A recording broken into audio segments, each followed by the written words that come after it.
নমস্কার বন্ধুরা, রাধে রাধে, জয় শ্রীকৃষ্ণ। বন্ধুরা, যদি জীবনে তুমি ভীষণ কষ্টে থাকো, কোনো বিষয়ের জন্য ভীষণ চিন্তিত থাকো, যদি কেউ তোমার মন ভেঙে দিয়ে চলে যায়, যদি জীবনের সুখ খুঁজে না পাও, অথবা তুমি সাফল্য অর্জন করতে চাও, তাহলে শ্রীমদ্ ভাগবত গীতার জ্ঞান তোমাকে শেখাবে কিভাবে সবসময় সুখী থাকা যায়, প্রতিটি যুদ্ধে জয়ী হওয়া যায়, আর জীবনের আসল সাফল্য অর্জন করা যায়। যখন মনে হয় এই দুনিয়া খুবই স্বার্থপর, সবাই কেবল নিজের ফায়দার জন্য বাঁচছে, তখন গীতার তার জ্ঞান তোমাকে হিম্মত দেয়, আলো দেখায়, পথ দেখায়। একটা কথা একদম পাকা, যে গীতার জ্ঞান বুঝে নেয় সে নিজের প্রতিটি সমস্যা সহজে দূর করতে পারে।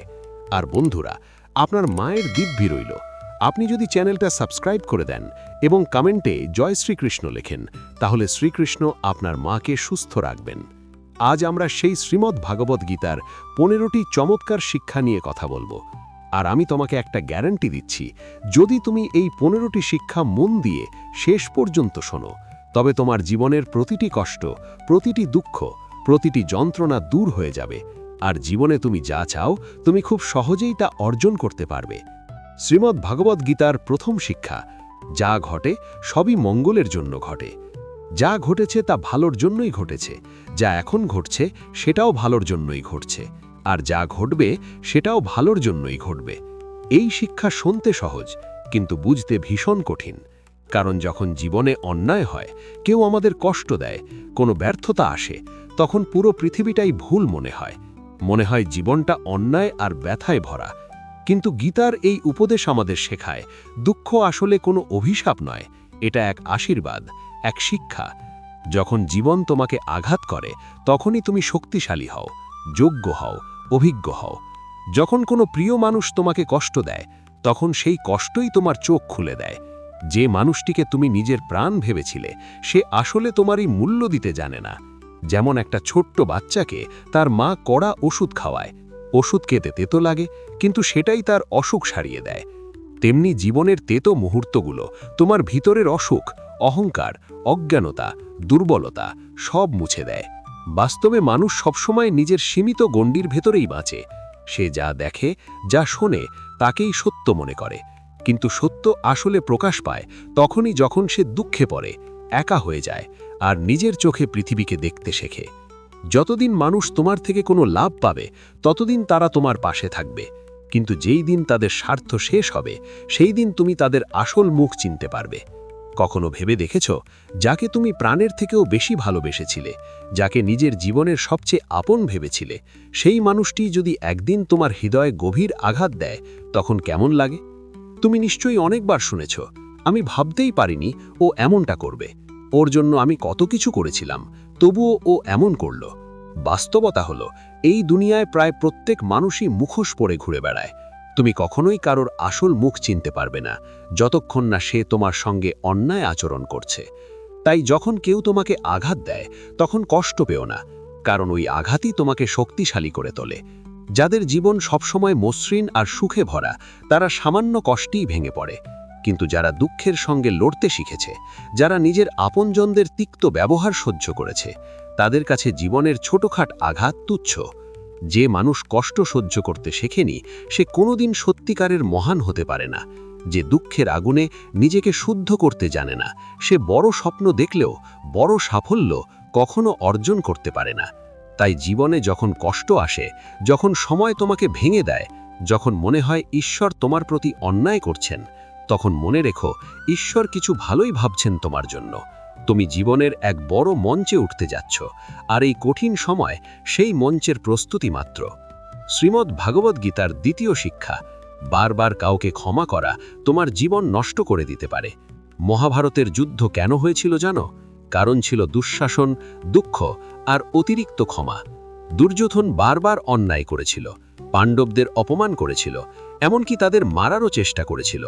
তবুও যুধিষ্ঠির প্রতিবারই তাকে ক্ষমা করে দিয়েছিল। আর সেই অতিরিক্ত ক্ষমার ফলেই মহাভারতের মতো ভয়ঙ্কর যুদ্ধ অবশ্যম্ভাবী হয়েছিল। তুমি যদি জীবনে একই ভুল করো, অর্থাৎ যাদের ভুল ক্ষমার যোগ্য নয়, তাদের বারবার মাফ করে দাও, তবে তারা তোমাকে আঘাত করাকে নিজের অধিকার মনে করবে। তুমি ভাববে, ও হয়তো এবার বদলে যাবে।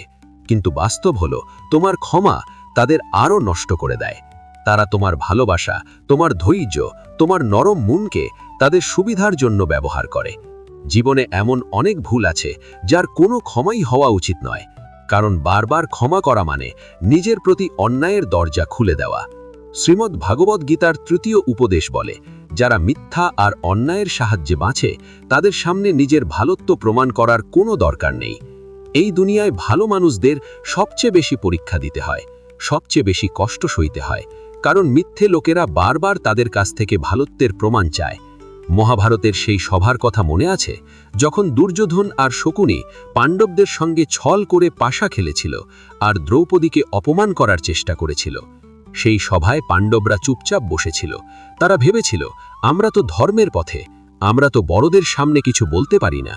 কিন্তু সেই নীরবতাই অন্যায়ের সাহস বাড়িয়ে দিয়েছিল। ভালো মানুষ যদি সবসময় চুপ থাকে তাহলে অন্যায় কখনো শেষ হয় না, বরং আরও বেড়ে যায়। গীতা শেখায়, সত্য বলা তখনই পুণ্য যখন সেই সত্য কারো উপকারে আসে। যদি তোমার মিথ্যে কারো মুখে হাসি ফোটায়, কারো মন ভালো করে, তবে সেই মিথ্যে পাপ নয়, সেই মিথ্যে এক প্রকার পুণ্য। কিন্তু যদি তোমার বলা সত্য কারো মন ভেঙে দেয়, কারো আত্মাকে আঘাত করে, তবে সেই সত্য পাপের সমান। তাই মনে রেখো, যে মানুষটি তোমার সঙ্গে বারবার ছল করে, যে তোমার উপর আঘাত হানে, যে তোমার ভালোবাসার মূল্য দিতে জানে না, তাদের সামনে নিজের ভালোত্ব প্রমাণ করতে যেও না। শ্রীমদ্ ভাগবত গীতার ৪র্থ উপদেশ হল, দুষ্ট মানুষকে যতই ভালোবাসো, যতই ভালো করো, সে একদিন তোমাকে আঘাত করবেই। তুমি নিশ্চয়ই শুনেছ, খারাপ মানুষ তার স্বভাব কখনো বদলায় না। যদি তুমি জানো সামনে যে মানুষটা আছে সে বারবার তোমাকে কষ্ট দেয়, তোমার সঙ্গে অন্যায় করে, তবুও যদি তুমি ভাবো যে সব ঠিক হয়ে যাবে, আমি সহ্য করব, তাহলে মনে রেখো, এই অতিরিক্ত ভালোত্বই একদিন তোমাকে সবচেয়ে বড় কষ্ট দেবে। যে তোমার সঙ্গে অন্যায় করে, তোমার প্রয়োজন নেই তার সঙ্গে ভালো ব্যবহার করা, না তার প্রতি ঘৃণা পোষণ করো, না তার প্রতি অতিরিক্ত ভালো থাকো, শুধু দূরত্ব বজায় রাখো। কারণ তুমি যতবার তাকে ভালোবাসবে, ততবার সে তোমাকে আঘাত করবে, আর শেষ পর্যন্ত সেই ভালোবাসা তোমার জীবনে শুধু ব্যথা আর আফসোস ফেলে যাবে। গীতার ৫ম উপদেশ হল, যদি তুমি সবসময় চুপ করে সহ্য করে যাও, তাহলে একদিন এই দুনিয়া তোমাকে মুছে দেবে। এই পৃথিবীতে যারা অন্যায় সহ্য করে তাদের জ্ঞানী নয়, বোকা বা দুর্বল বলা হয়। যে নিজের জন্য কখনো আওয়াজ তোলে না, যে নিজের অধিকারের জন্য লড়াই করে না, যে অন্যায়ের বিরুদ্ধে মুখ খোলে না, তাকে এই সমাজ পিষে ফেলে দেয়। অনেকেই ভাবে, আমি যদি চুপ করে থাকি সবাই আমাকে ভালো বলবে, কিন্তু না, আজকের যুগে নীরবতা কোমলতা নয়, দুর্বলতা বলে গণ্য হয়। আজকের দুনিয়ায় যে যতটা সহ্য করে, মানুষ তাকে ততটাই আরও সহ্য করতে বাধ্য করে। তাই যেখানে তোমার সঙ্গে অন্যায় হচ্ছে, যেখানে কেউ তোমাকে কষ্ট দিচ্ছে, সেখানে চুপ থেকো না, সাহস করে অন্যায়ের বিরোধ করো। কারণ নীরবতা কখনো ধর্ম নয়, বরং অনেক সময় নীরবতাই অন্যায়ের সহযোগী হয়ে ওঠে। গীতার ৬ষ্ঠ উপদেশ বলে, দুঃখকে ভয় করা বন্ধ করো, কারণ সুখ আর দুঃখ জীবনের ঋতুর মতো আসে আর যায়, কেউই এই দুই থেকে পালাতে পারে না। তাই এর জন্য উদ্বিগ্ন হওয়ার বদলে গীতার এই জ্ঞান মনে রাখো যে এই সংসার পরিবর্তনশীল। যেমন সুখ স্থায়ী নয়, তেমনি দুঃখ চিরদিন থাকে না, সবকিছু বদলায়, আর এই পরিবর্তনই জীবনের একমাত্র সত্য। দুনিয়ায় কেউই চিরস্থায়ী হয়নি, কত রাজা এসেছে, কত বড় মানুষ গেছে, কেউ রয়ে যায়নি। তাহলে দুঃখ নিয়ে কাঁদছো কেন, সুখ নিয়ে গর্ব করছো কেন? দুটোই তো সাময়িক। তুমি না সুখ থামাতে পারবে, না দুঃখ থেকে পালাতে পারবে। তুমি শুধু বুঝতে পারবে যে এই সব কিছু তোমার নিয়ন্ত্রণে নয়। যে এই সত্য বুঝে নেয় সে কখনো দুঃখে ভেঙে পড়ে না, কারণ সে জানে যা এসেছে তা একদিন চলে যাবে। তাই কান্নার চেয়ে হাসি ভালো। শ্রীমদ্ ভাগবত গীতার ৭ম উপদেশ বলে, ভালো মানুষ যদি খারাপ লোকেদের সঙ্গে সময় কাটায়, তাহলে একদিন সেই ভালো মানুষও ধ্বংস হয়ে যায়। মহাভারতের এক চরিত্র ছিল কর্ণ, যে আসলে পাণ্ডবদের বড় ভাই ছিল। সে দানবীর ছিল, ধর্ম জানত, সত্য বুঝত। তবুও দুঃখের বিষয়, সে দুর্যোধনের সঙ্গে বন্ধুত্ব করেছিল, আর সেই বন্ধুত্বই তার সর্বনাশের কারণ হয়েছিল। গীতা বলে, যে দুষ্টের সঙ্গে থাকে সে নিজে যতই ভালো হোক না কেন, একদিন সেই দুষ্টতার ফল তাকেও ভোগ করতে হয়। ঠিক তেমনি যদি একজন ভালো মানুষ ভুল সঙ্গ বেছে নেয়, তবে সেই ভুল সঙ্গই তার জীবনকে নষ্ট করে দিতে পারে। তাই জীবনে সবসময় খেয়াল রাখো তুমি কার সঙ্গে সময় কাটাচ্ছ, কারণ কখনো কখনো একজন ভুল মানুষই তোমার সারা জীবন পাল্টে দিতে পারে। শ্রীমদ্ ভগবদ্ গীতার অষ্টম উপদেশ বলে, ভালোবাসা আর অনুভূতির সম্পর্ক শুধু তার সঙ্গেই গড় যে তোমার ভালোবাসার মূল্য বোঝে। যদি তুমি তোমার হৃদয় দাও এমন কাউকে যে তোমার ভালোবাসার দাম জানে না, তাহলে তোমার পুরস্কার হবে শুধু ব্যথা আর অশ্রু। যখন তুমি এমন কাউকে অতিরিক্ত মূল্য দাও যে তোমাকে একটুও মূল্য দেয় না, তখন সেই সম্পর্ক শুধু তোমাকে ভেঙে দেয়। মনে রেখো, ভুল সম্পর্কে জড়ানোর চেয়ে অবিবাহিত বা একা থাকা হাজার গুণ ভালো। কারণ একা থাকলে তুমি হয়তো একটু নিঃসঙ্গ হবে, কিন্তু ভুল সম্পর্কে থাকলে তুমি প্রতিদিন ভেতরে ভেতরে মরে যাবে। আজকের যুগে কেউ কাউকে গুরুত্ব দেয় না, সবাই নিজের স্বার্থে ব্যস্ত।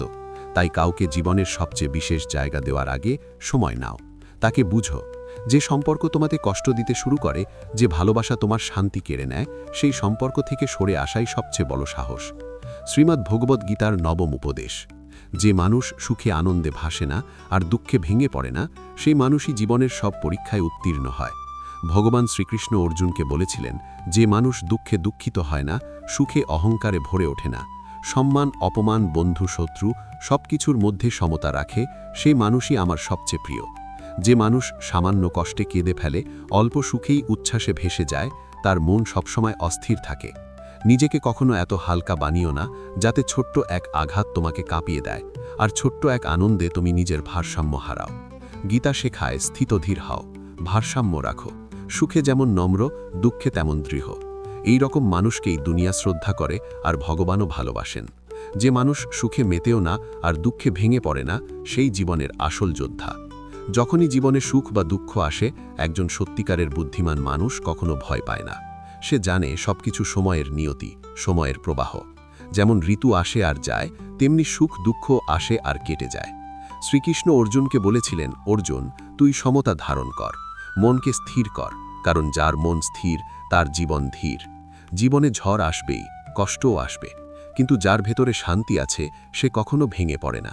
সে প্রতিটি সমস্যা বুঝে তার সমাধান খোঁজে আর জীবনের পথে এগিয়ে চলে। তাই কৃষ্ণের এই বাণী মনে রেখো, যার মন স্থির তার জীবন ধীর। শ্রীমদ্ ভগবদ্ গীতার দশম উপদেশ, যে মানুষ নিজের কর্তব্য আর কর্মকে জ্ঞান আর বুদ্ধি দিয়ে সম্পন্ন করে না, তার জীবনে সুখ নয় বরং কষ্ট আর ব্যর্থতাই আসে। অর্জুন একসময় কৃষ্ণকে বলেছিল, হে কৃষ্ণ, আমি এই যুদ্ধ করতে চাই না। এত মানুষ মরবে, এত রক্ত ঝরবে, তার চেয়ে আমি সন্ন্যাসী হয়ে ভিক্ষা করে খাই। তখন শ্রীকৃষ্ণ শান্তভাবে বলেছিলেন, অর্জুন, এটা তোমার ধর্ম, তুমি ক্ষত্রিয়, তোমার কর্তব্য হলো অধর্মের বিরুদ্ধে লড়াই করা।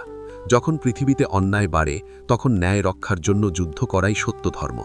তেমনি কেউ যদি নিজের কর্তব্য ফেলে অন্য পথে চলে, তাহলে সেখানে তাকে সাফল্য নয় বরং পরাজয় পেতে হয়। অনেকে বলে, আমি তো অনেক পরিশ্রম করি, তবুও জীবনে সফল হতে পারি না। কিন্তু আসল প্রশ্ন হলো, তুমি কি ঠিক জায়গায় পরিশ্রম করছো? তুমি কি নিজের কর্তব্য চিনতে পেরেছ? শ্রীকৃষ্ণ তাই গীতায় বলেন, অর্জুন, নিজের কর্তব্য চিনে নাও, নিজের ধর্মে দৃঢ় থেকো, কারণ অন্যের ধর্মে সাফল্য অর্জনের চেয়ে নিজের ধর্মে ব্যর্থ হওয়াই শ্রেয়। শ্রীমদ্ ভগবদ্ গীতার 11তম উপদেশ, শ্রীকৃষ্ণ বলেন, পত্রম পুষ্পম ফলম তোয়াম ইমে ভক্ত প্রয়চ্ছতি, অর্থাৎ যে কেউ যদি আমাকে একটি পাতা, একটি ফুল, একটি ফল বা এক ফোঁটা জলও দেয়, কিন্তু দেয় সত্যিকারের ভক্তি ও প্রেম দিয়ে, আমি তা আনন্দের সঙ্গে গ্রহণ করি। তুমি মন্দির বানিয়ে দাও, হাজার ফুল চড়াও, কিন্তু যদি হৃদয়ে প্রেম না থাকে, তাহলে সেই পূজা শুধু দেখানোর জন্য। ভগবান বলেন, আমার সামনে কোনো সাজসজ্জা, কোনো অভিনয়, কোনো ভান দরকার নেই, শুধু আমায় ভালোবাসো, আমি তোমার কাছে নিজে থেকে চলে আসব। এই শিক্ষা শুধু ধর্মের নয়, জীবনেরও। মানুষকেও ঠিক এভাবেই ভালোবাসো, দেখানোর জন্য নয় বরং মনের সত্যতা দিয়ে। শ্রীমদ্ ভগবদ্ গীতার 12তম উপদেশ হল, ভগবান শ্রীকৃষ্ণ বলেন, যে মানুষ নিজের প্রতি অটল বিশ্বাস রাখে, আমি তার জীবন থেকে কখনো মুখ ফিরিয়ে নিই না। যখনই তার জীবনে অন্ধকার নামে, আমি কোনো না কোনো রূপে এসে তার রক্ষা করি। শুধু একবার বিশ্বাস করে দেখো, আমি সর্বদা তোমার পাশে থাকব। এখন শোনো মহাভারতের যুদ্ধক্ষেত্রের এক অমর কাহিনী। যুদ্ধ তখন চুঙে, কুরুক্ষেত্রের মাটিতে রক্ত আর তলোয়ারের ঝলক। দুর্যোধন হঠাৎ দেখতে পেল ভীষ্ম পিতামহ পাণ্ডবদের উপর আঘাত করছেন না। রাগে ফেটে পড়ে সে ভীষ্ম পিতামহের কাছে গিয়ে বলল, পিতামহ, আপনি তো আমাদের পক্ষ থেকে যুদ্ধ করছেন, কিন্তু আপনার মন তো পাণ্ডবদের দিকে। আপনি আমাদের জয় চান না, আপনার মধ্যে কোনো ন্যায় নেই। এই কথা শুনে ভীষ্ম পিতামহের চোখ লাল হয়ে উঠল। তিনি গর্জে উঠলেন, আমার মিষ্ঠা হস্তিনাপুরের জন্য। আমি এই রাজ্যের সেবায় সারা জীবন কাটিয়েছি, তুমি আমার নিষ্ঠা নিয়ে সন্দেহ করছো? তাহলে শুনে রাখো, আমি আজ প্রতিজ্ঞা করছি, আগামীকাল সূর্যাস্তের আগে হয় অর্জুন বাঁচবে, নয় আমি। এই প্রতিজ্ঞার কথা যখন শ্রীকৃষ্ণ শুনলেন, তখন তার মন অস্থির হয়ে গেল, কারণ ভীষ্ম একবার যা বলেন তা পালন করেই থামেন।